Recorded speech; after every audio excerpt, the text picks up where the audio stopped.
Bismillahirrahmanirrahim. Assalamualaikum warahmatullahi wabarakatuh. Halo insan cendekia dimanapun saudara berada.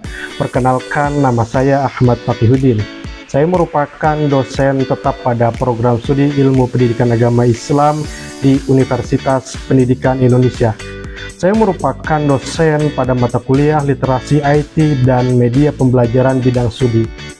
Mata kuliah literasi IT dan media pembelajaran bidang studi dirancang untuk membekali mahasiswa, khususnya calon guru pendidikan agama Islam, dengan pemahaman dan keterampilan dalam pemanfaatan teknologi informasi dan komunikasi, serta pengembangan media pembelajaran yang efektif dalam era digital dan revolusi industri 4.0. Literasi ICT menjadi kompetensi dasar yang wajib dimiliki oleh pendidik agar mampu menjawab tantangan pendidikan pada abad 21. Mata kuliah ini membahas konsep dasar ICT, urgensi, dan peranannya dalam pendidikan, kompetensi guru dan siswa dalam ekosistem digital, serta prinsip etika dan penggunaannya. Selain itu, mahasiswa juga akan diajak untuk mengkaji berbagai jenis dan karakteristik media pembelajaran, baik konvensional maupun digital, serta menerapkan teknik pemilihan, pengembangan, dan evaluasi media pembelajaran berbasis ICT. Proses pembelajaran dilaksanakan melalui pendekatan berbasis proyek dan studi kasus, yang mendorong mahasiswa untuk aktif berdiskusi, bekerja dalam tim, serta memanfaatkan berbagai sumber belajar digital secara optimal. Di akhir perkuliahan, mahasiswa diharapkan mampu menghasilkan produk berupa media pembelajaran yang inovatif, aplikatif, dan relevan dengan kebutuhan pembelajaran di berbagai jenjang dan jalur pendidikan. Berikut merupakan salah satu kegiatan pembelajaran yang saya lakukan dengan menggunakan media pembelajaran Quizizz. Selamat menyaksikan.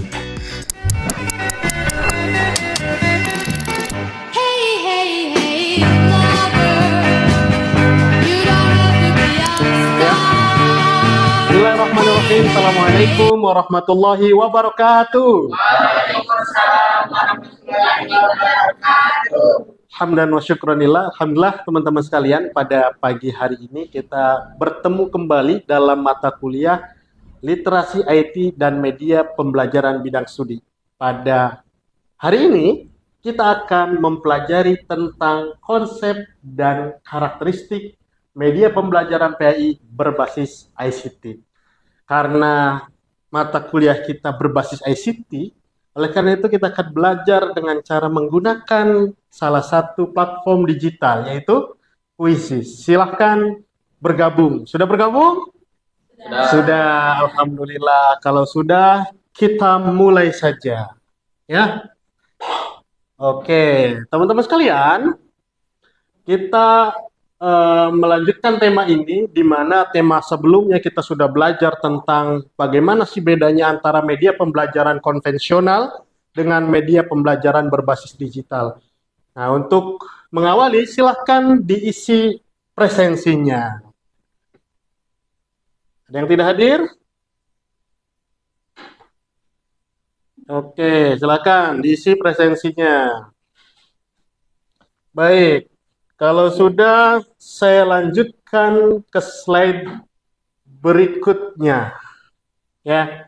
Maka yang pertama kali saya tanyakan adalah bagaimana perasaan kamu saat ini? Silahkan diisi. Saya pengen tahu nih, perasaannya mahasiswa-mahasiswa, pemuda-pemuda hebat itu seperti apa sih? Ya, apakah senang, gundah gulana, atau jangan-jangan lagi putus cinta? Ya, silakan diisi ya. Waktunya akan saya percepat. Teman-teman hari ini itu sedang merasakan senang kebanyakan ya, karena yang kata yang besarnya itu adalah kata senang. Kemudian ada yang excited, waduh luar biasa, happy, amazing gitu ya. Kemudian ada sangat senang, ada good mood, kemudian apa? Bahagia tak bersyarat luar biasa. Kemudian juga ada yang seperti biasa gitu ya. Oke, sudah konsentrasi ya. Oke, kita lanjutkan ke materi berarti ya. Teman-teman sekalian, ini kita harapkan pada sesi ini ya bahwasanya kita dengan kita belajar seperti ini kita menjadi lebih apa ya? Lebih apa berpikir lagi secara luas untuk memilih media pembelajaran yang sesuai ya, untuk lebih memilih lagi media pembelajaran yang efektif dan efisien. Begitu kan? Nah, diharapkan teman-teman juga memiliki kemampuan dalam melakukan pemilihan ya dan penggunaan media pembelajaran dalam berbagai jenjang. Ya, nanti kan teman-teman ada yang di SD, di SMP, ya di SMA, teman-teman bisa sesuaikan dengan siswanya nanti. Bahwasanya kita sudah memasuki yang namanya era digital. Konsekuensi logis ketika kita memasuki yang namanya era digital adalah kita memasuki era baru dalam hal pendidikan. Termasuk di dalamnya juga terkait dengan ruang belajar.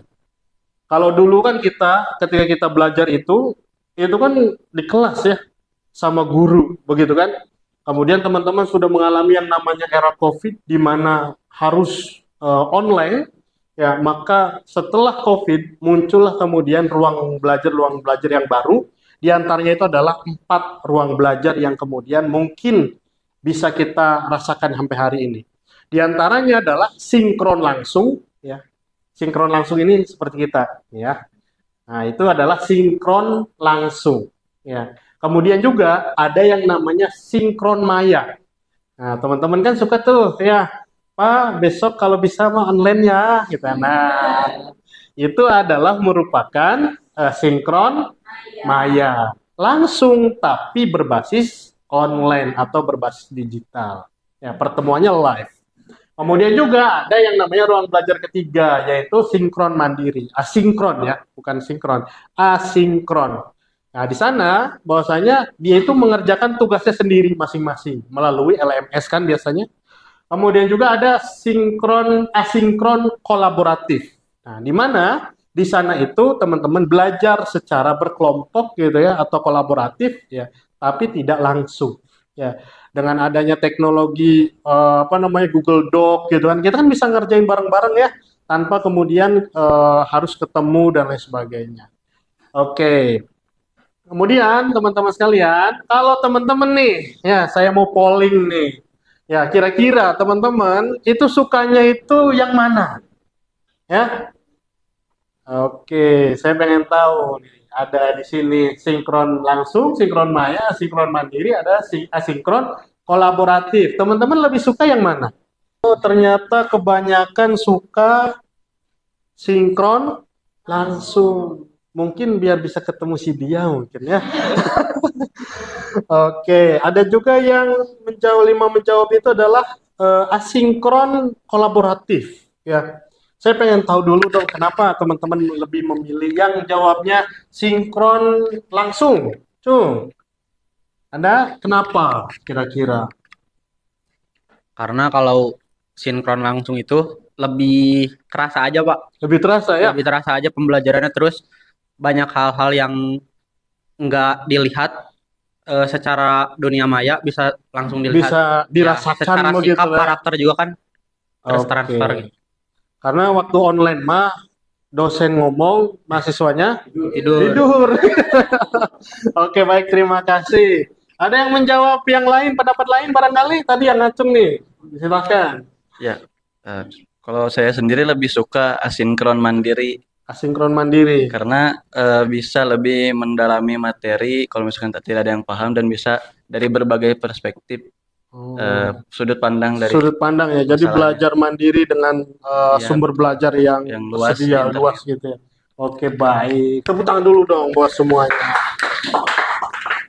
Oke, teman-teman sekalian, saya lanjutkan ya untuk materinya.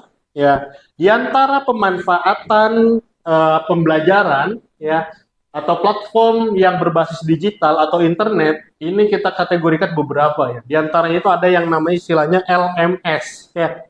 LMS itu apa? Learning Management System. Nah, banyak nih platformnya, ada yang gratis, ada yang berbayar. Nah, teman-teman mau pilih yang mana, silahkan gitu ya. Syukur-syukur tempat teman-teman mengajar itu ada punya sendiri yang namanya LMS itu lebih bagus. Kalau nggak punya ya kita kan biasanya pakai apa ya? Google Classroom gitu ya. Nah, itu yang murah meriah mungkin ya. Kemudian juga ada yang video conference gitu ya. Ada kita sukanya itu kan pakai ada Google Meet, kita ada Zoom gitu ya. Ya kalau yang gratis ya apa? Google Meet begitu. Kemudian juga banyak sekali yang lainnya. Ada juga yang assessment ya untuk penilaian teman-teman sekalian. Ya diantaranya itu adalah apa? Ada kuisis ini kita lagi pakai belajar sambil assessment begitu. Kemudian ada Kahoot ya, ada Mentimeter dan lain sebagainya. Kemudian juga kan yang namanya multimedia kita perlu yang namanya tools untuk editing gitu ya. Ini bisa pakai ini.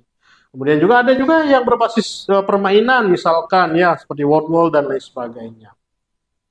Oke, teman-teman sekalian, kenapa sih media ini begitu penting ya dalam pembelajaran? Karena memang Allah saja, Allah mengajarkan nabinya itu juga melalui media. Seperti ayat berikut nih. Ya. Dan ingatlah ketika Ibrahim berkata, "Ya Tuhanku, perlihatkan kepadaku bagaimana engkau menghidupkan orang-orang yang mati." Ini orang-orang kritis ya. Ya. Kritis gitu kan. Bagaimana menghidupkan orang mati ini Raden biasanya ya. Kenapa ini gitu ya? Bagaimana cara menghidupkan? Nah, kata Allah itu belum yakinkah kamu Ibrahim, ya, nabinya itu Nabi Ibrahim ya. Belum yakinkah kamu wahai Ibrahim, aku telah meyakininya, tapi biar lebih percaya ya harus ditunjukkan begitu kan. Nah, maka kemudian Allah memerintahkan apa? Ambillah 4 ekor burung ya, lalu cincanglah semuanya olehmu, kemudian letakkan di setiap gunung. Kemudian kun fayakun akhirnya apa? Ya, maka di sana kemudian panggilan mereka di saya mereka datang kepadamu dengan segera. Begitulah cara. Artinya Allah menggunakan media burung yang dicincang-cincang kemudian dipanggil, diletakkan di berbagai bukit, ya kemudian dipanggil. Ya. Seperti itu Allah membangkitkan kita dan Allah memberikan pembelajaran kita. Allah saja ngajarin pakai media. Masa kita manusia gitu kan sombong-sombongnya ngajar nggak pakai media. Nah, inilah pentingnya media, teman-teman sekalian. Ya, oke. Kira-kira nih dari tadi yang disebutkan ya, platform digital apa yang kamu sukai dalam menunjang ya proses pembelajaran baik sebagai mahasiswa maupun sebagai calon guru kira-kira. Apa yang kamu sukai selama ini apa sih gitu kan? Barangkali teman-teman sudah kan teman-teman pasti kan Gen Z itu kan pasti memiliki yang namanya pengalaman pembelajaran dan menggunakan media berbasis digital. Kira-kira teman-teman yang kamu sukai apa? Silahkan diisi. Saya pengen tahu nih. Nanti saya akan random tanya kenapa alasannya ya. Oke. Kita lihat ya. Anak Gen Z sukanya pakai apa? Ya belajarnya. Ini coba ya. Ternyata apa? Anak Gen Z ya. Anak Gen Z belajarnya medianya itu pakai suka yang berbau Google Classroom itu luar biasa gitu ya. Ada yang apa YouTube, wah YouTube banyak ya. GCRT Google Classroom ya. Wordwall, oke, kemudian Quizzes gitu ya. Kemudian ada Kahoot, Quiz gitu kan, YT gitu, YouTube ya. Ada yang mana Chat GPT, oh iya. Media pembelajaran atau machine learning itu teman-teman salah satunya adalah GPT ya, diminati oleh anak-anak muda. Kenapa GPT? Ini siapa yang jawab GPT? Silahkan. Kenapa saya suka ChatGPT untuk platform digital yang menunjang saya untuk belajar karena satu, dia menyediakan jawaban berbasis dengan data. Berbasis Dan data. jadi saya nggak perlu ribet-ribet nyari data lagi, udah dirangkumin sama dia, Pak. Terus juga eh simple dan terus juga enak Pak bacanya, Pak. Jadi Oke. kita bisa menyesuaikan eh, output apa yang kita mau gitu, Pak. Mau yang formal, non formal, mau yang basisnya buat akademik atau non akademik itu sih mungkin. Oke, jadi kita bisa brainstorming lebih Betul, dalam gitu ya betul. dengan ChatGPT luar biasa. Tepuk tangan dong. Kemudian yang YouTube deh, nih anak YouTube nih. YouTube, gitu mana? Siapa? Ayo, kenapa YouTube? Ayo, ayo, satu lagi. Ya, Omar, kenapa YouTube? Kenapa suka YouTube? Mengapa YouTube? Karena apa yang ditampilkan di YouTube itu sekalian dijelaskan, sekalian ada visualnya gitu, Pak. Jadi tidak Oh, membosankan. ya, jadi audio visual gitu ya. Jadi tidak ngantuk ya. Seperti itu. Oke, baik, terima kasih. Tepuk tangan. Oke, saya lanjutkan tadi ya. Bahwa saya era belajar sekarang teman-teman sekalian itu sudah berubah. Ya, orang menyebutnya itu adalah flip classroom. Ya, kalau dulu ya saya jelaskan tadi bahwasanya kalau dulu itu orang datang ke kelas mendengarkan informasi, artinya guru itu sebagai sumber informasi. Nah, kalau sekarang eranya itu adalah ditukar, di flip gitu ya. Ya, kalau dulu misalkan ini ya, orang belajar kemudian dijelasin sama guru kemudian dikasih PR kan. Nah, kalau sekarang itu beda. Orang itu belajar mandiri gitu kan, ada yang pakai YouTube, ada yang pakai ChatGPT mungkin. Ya. Nah, kemudian di kelas itu hasil pembelajaran tadi ya, ada yang belajar dari ChatGPT, dari YouTube, ada yang dari mana lagi sumber belajar yang lainnya. Nah, kemudian didiskusikan di sini di kelas gitu ya. Nah, barulah kemudian di sini ya after kelasnya itu ya refleksinya itu lebih dalam begitu. Ya, ini era pembelajaran. Nah, kira-kira kalau kita belajar, enaknya itu ngapain? Dengerin doang, baca doang. Nah, kata eh, ini count of learning gitu ya. Ya, kerucut belajar bahwasanya ketika teman-teman menyampaikannya melalui membaca, informasi yang ditangkap itu 10%. Ketika melalui mendengar itu 20%. Ketika melalui melihat teman-teman itu 30%. Ya. Nah, ketika teman-teman mendengar dan melihat itu 50%. Tapi ketika teman-teman berpartisipasi, ya kayak tadi misalkan salah satunya berpartisipasi ngikutin kuis gitu ya. Itu teman-teman 70%. Gitu kan. Ada juga yang melakukan gitu ya. Misalkan praktek jenazah jadi jenazahnya. Oh, itu keinget banget tuh. Ya, ketika SMA mungkin ya menikah, kemudian praktek nikah. Teman-teman ingat banget kan sampai sekarang, oh saya dulu jadi pengantinnya. Ya, seperti itu teman-teman. Nah, teman-teman itu perlu memperhatikan ini sehingga teman-teman dalam memilih media pembelajaran itu semakin mantap begitu. Oke, lebih suka mana teman-teman? Verbal atau visual atau partisipasi atau melakukannya langsung? Kalau teman-teman pilih yang mana? Ya, kebanyakan memilihnya adalah visual. Ada juga yang melakukan langsung, begitu ya. Nah, jadi teman-teman berarti hindari cuma omon-omon gitu ya. Nah, karena orang ternyata nggak suka ya anak zaman sekarang itu hanya omon-omon gitu ya, hanya verbal gitu kan. Nah, silahkan teman-teman praktikkan itu ketika teman-teman jadi guru. Oke, teman-teman sekalian. Nah, berkaitan dengan konsep media pembelajaran PAI ya, khususnya mata pelajaran PAI berbasis ICT, ya, ini pada intinya itu adalah apa? Alat atau aplikasi digital yang digunakan untuk menyampaikan materi PI secara menarik dan interaktif. Ya, secara menarik dan interaktif. Karena tantangan kita hari ini apa? Lawan kita hari ini adalah game online yang dinamis dan bergerak. Ya, tidak diam saja gitu kan. Oleh karena itu, pembelajaran harusnya lebih menarik dari game online itu. Biar apa? Siswa semakin tertarik untuk belajar. Kemudian apa? Menggabungkan teks, gambar, video, dan audio. Ya, kalau dulu misalkan audio doang atau dari guru, nah sekarang kan bisa diperlihatkan.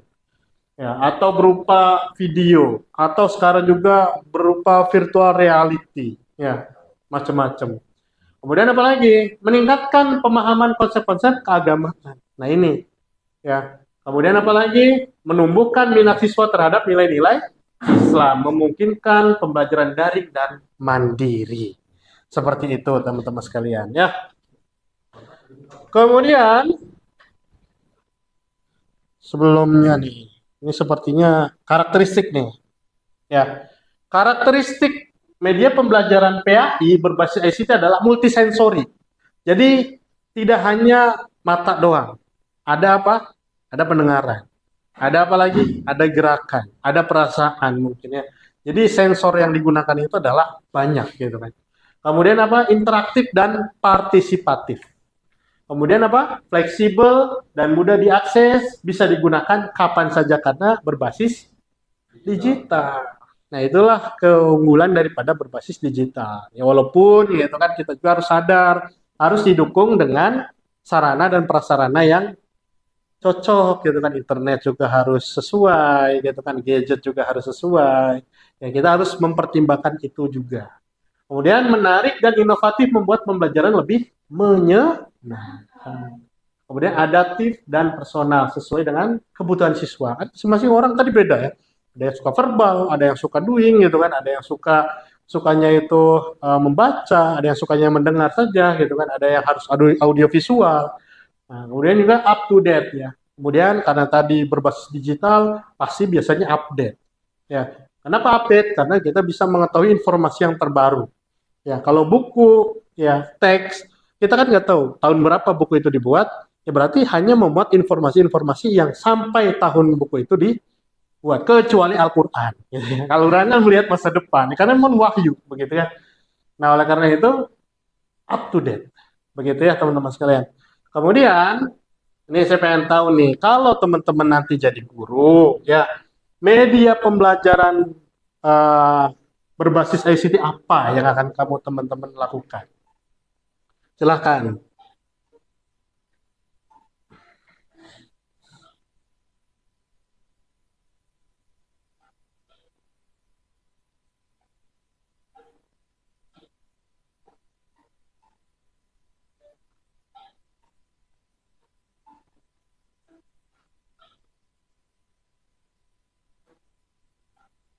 Ya, 6 orang, 7 orang,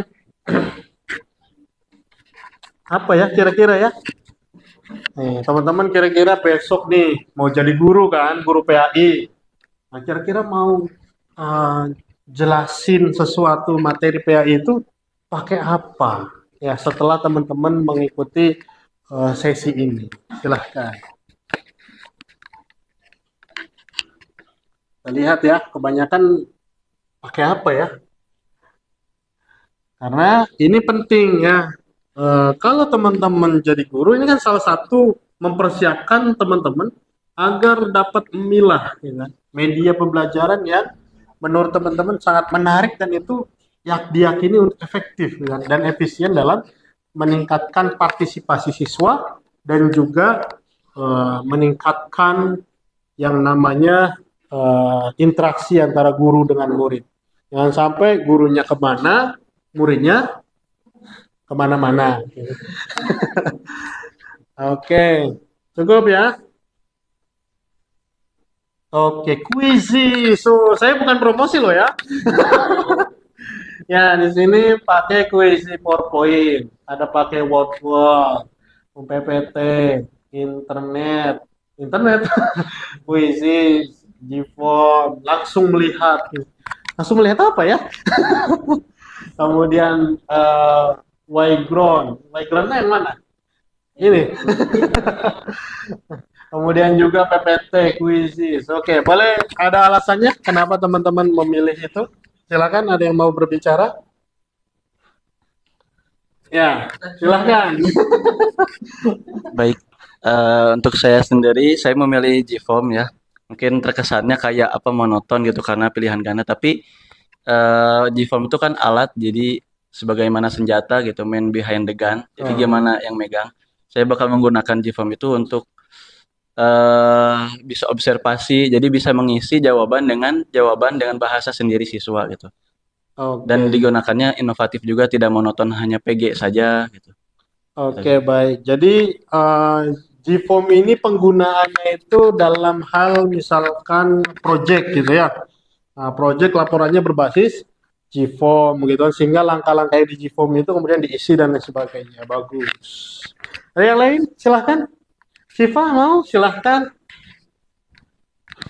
Kalau tadi saya menjawab Wordwall karena di Wordwall itu sendiri banyak pilihan terkait games-gamesnya gitu untuk siswa membuat siswa lebih tertarik gitu untuk mengikuti pelajaran PAI karena kalau ngedenger dari zaman sekarang ya ngedenger PAI itu terkesan monoton karena isinya ceramah aja. Nah, kita bisa mengemas itu di Wordwall karena Wordwall itu berbasis game gitu. Berbasis game. Jadi menggunakan pendekatan game based learning, begitu ya.